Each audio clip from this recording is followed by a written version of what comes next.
Hi everyone, welcome to our new Instagram reel. Today we are going to explore common table expression, which is also called as CTE in Oracle SQL. And this is a syntax. You can see this will start with a with clause and it will have a CTE name, which is also called as query name in Oracle, and it will have a query block which is going to have your select statement. You can have as many query blocks as you want. You can have as many query names as you want, and then you can use all this in a main query, which is this one. So whatever outcome you are going to get is from this main query. So why do we use CTE? So let's say an example on screen now. Here we are starting an auto trace so that you can get the explain plan for the SQL statement. This is an SQL query which I have written, which is not using a CTE at the moment. This is a correlated subquery. As you can see, I am using a alias O inside another subquery here as well as here.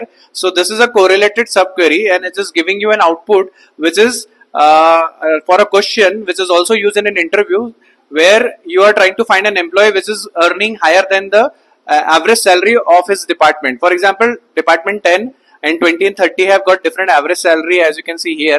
This is the guy who is earning more than the average in his department. Average salary for department 10 is 2916. He is earning 5,000. Similarly, other employees are getting shortlisted.